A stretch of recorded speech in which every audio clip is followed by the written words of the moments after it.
আমরা পথে নেমেছি।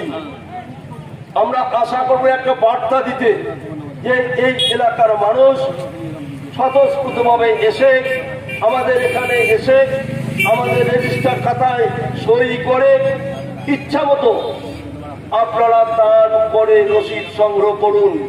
দান সংগ্রহে পথে নামল গিরীন্দ্রনাথ বর্মন। এদিন তৃণমূলের জেলা চেয়ারম্যান হিসেবে নয়, বিশিষ্ট পঞ্চানন অনুরাগী অর্থাৎ পূর্ণভূমি Khalishamari Panchanan Barma memorial and development ট্রাস্টের সম্পাদক হিসেবে দান সংগ্রহে পথে নামেন তিনি।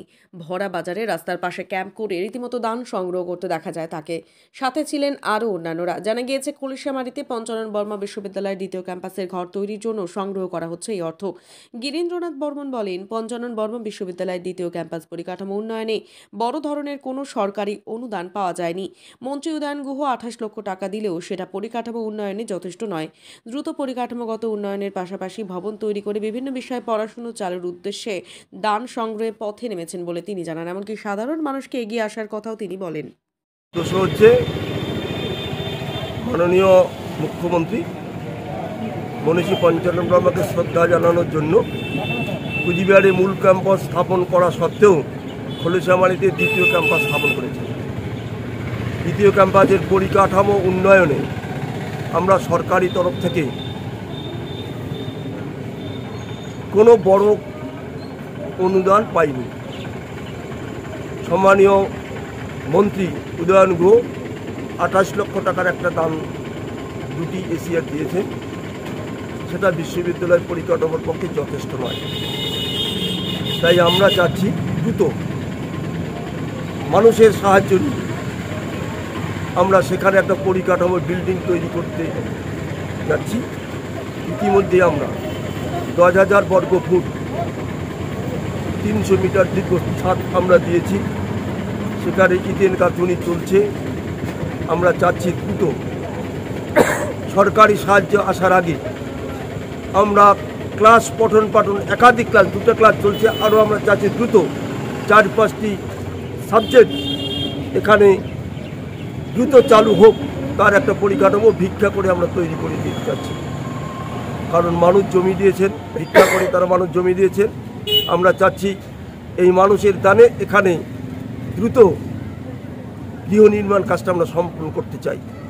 এটা করতে পারলে আমরা পরবর্তীকালে বিশ্ববিদ্যালয়ের কাছ থেকে একাধিক সাবজেক্ট যেমন চাবো, তেমনি এদিকে সরকারের কাছে আমরা তদারকি করছি। সরকার যাতে দ্রুত গৃহ নির্মাণের জন্য আদার্স পরিকাঠামো অর্থ দান করেন, তারও আমরা উদ্যোগ চালাচ্ছি। তাহলে দ্রুত আমরা এখানে লটা চালু করার চেষ্টা করব। ঠিক তেমনি বিপিএড, এমপিএড কোনো সাবজেক্ট উত্তরবঙ্গে নেই, সেটা একে দ্রুত চালু করার আমরা চেষ্টা করব। তার সঙ্গে সঙ্গে আমরা এত অঞ্চলের বুদ্ধিজীবীর কাছে আপিল রাখব, আর কোন কোন সাবজেক্ট চালু করলে শিক্ষা অন্তে চাকরি পাওয়া যায় কিংবা শিক্ষা অন্তে কাজ করে খেয়ে কাজ পাওয়া যায়, কাজ করা যায়, সেই রকম কিছু সাবজেক্ট আমরা দ্বিতীয় ক্যাম্পাসে চালু করে এত এলাকার পিছিয়ে পড়ার এলাকার যুবকদের কর্মসংস্থান যাতে হয়, হাতে কাজ করে যারা খেতে পারে, সেই রকম কিছু সাবজেক্ট চালু করার জন্য আমরা উদ্যোগ নেব। এই উদ্যোগ নিয়ে সর্বপ্রথম যে পরিকাঠামো আমরা সরকারের কাছে যেমন চাবো, তেমনি আমরা সাধারণ মানুষের কাছে ভিক্ষা চাচ্ছি। এই জন্য সাধারণ মানুষ অনেক আছেন যারা অর্থ দান করতে মূল জায়গা পান না। তাই আমরা আপিল রেখেছি, যারা 10 টাকাও দেবেন তাদের নাম লিপিবদ্ধ থাকবে। আমরা একটা রেজিস্টার করেছি, সেই রেজিস্টারে সই না করলে কারো আমরা 1 পয়সা দিচ্ছি না। 10 টাকা দিলেও রেজিস্টারে সই করতে হবে।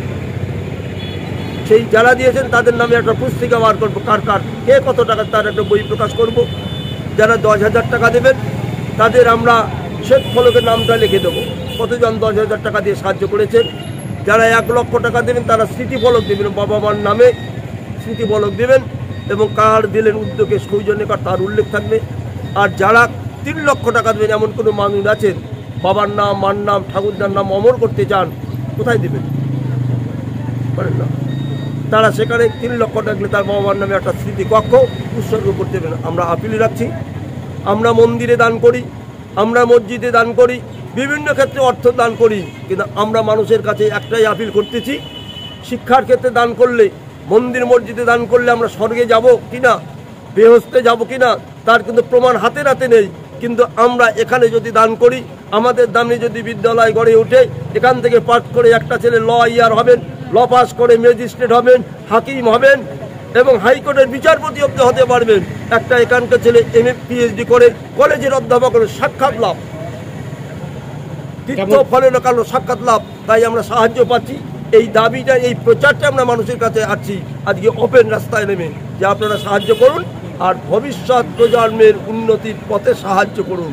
এই দাবি নিয়ে আজকে প্রথম রাস্তায় নামা। না, সহযোগিতা পাচ্ছি, ভালো সাহায্য পাচ্ছি। তা না হলে আমার 10,000 ফুট ছাদটা কী করে হলো? 10,000 ফুট ছাদ হয়েছে, ইরিগাতনি চলছে, মানুষের সাহায্য হয়েছে, সারা পাচ্ছি। তবে একটাই কলঙ্ক, আমি মাথাভাঙার মানুষকে আপিল করছি, তৃতীয় ভাগের একটা কথাকে লঙ্ঘন করতে হবে। সহস্রের মধ্যে একজন সাধু হয়, এ কথাটা ভাঙতে হবে।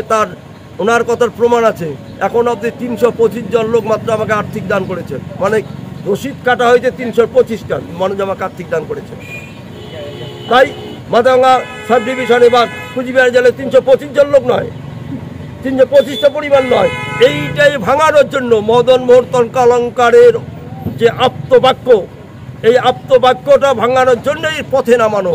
আমরা আশা করব মাথাভাঙার মানুষ আমাদের এই ডাকে সাড়া দেবেন এবং মদন মোহন তর্কালঙ্কার দ্বিতীয় ভাগে যে কথাটা কয়েছেন, সহস্রের মধ্যে একজন সাধু হয়, সে কথাটা ভঙ্গ করবেন এই এলাকার মানুষ।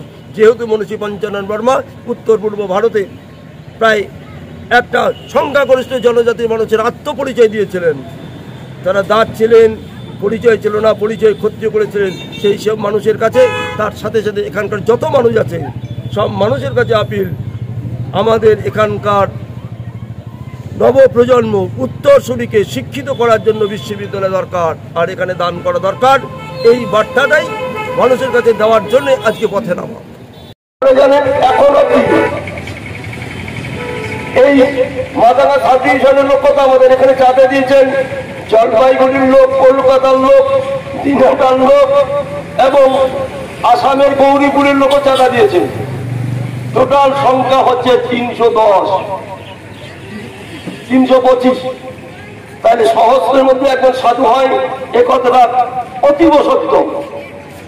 আমরা খরসাবাড়ি অঞ্চলের লোক কত, শীতলকুচির লোকের কত, মাথাভাঙারে আমরা ব্লকে কত, মাথাভাঙা শহরে কত, গোলকগঞ্জে কত, সেখানে আজ অবধি মাত্র 310 জন লোক আর্থিক সাহায্যের হাত বাড়িয়ে দিয়েছে। এখানে আমরা নিচে 100, উপরে 1 লক্ষ অব্দি টাকা নিয়েছি। তাই আমি সব মানুষদের অনুরোধ করব, দ্বিতীয় ভাগের এই কথাটাকে খণ্ডন করে আপনারা অনেক জায়গায় চাঁদা দেন, পিকনিকে যান, গান শুনতে যান, আত্মীয় স্বজন আসলে মাংসের দোকানে যান, যার যেটা সাধ্য দান করুন। কারণ এখান থেকে এই বিশ্ববিদ্যালয়ে পূর্ণাঙ্গ হলে আপনার ছেলে MA পাস করবে, PhD করবে।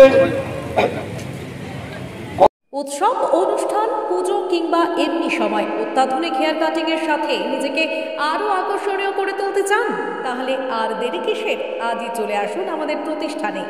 এই প্রথম অত্যাধুনিক সেলুন উপহার দিতে আপনাদের মাথাভাঙা শহরে হাজির translate professional, the ultimate salon, destination for ladies and gents. আমাদের এখানে hair cut, hair spa, hair colour, hair treatment, straightening, facial, pedicure, manicure সহ সমস্ত ধরনের কাজ করা হয়ে থাকে। তাহলে আর দেরি কিসের? নিজেকে আরও সৌন্দর্যায়নের লক্ষ্যে আজই চলে আসুন আমাদের প্রতিষ্ঠানে। আমাদের ঠিকানা মাথাভাঙা থানাপাড়া রোড, মাথাভাঙা, কোচবিহার। আমাদের যোগাযোগ নাম্বার 9932232777।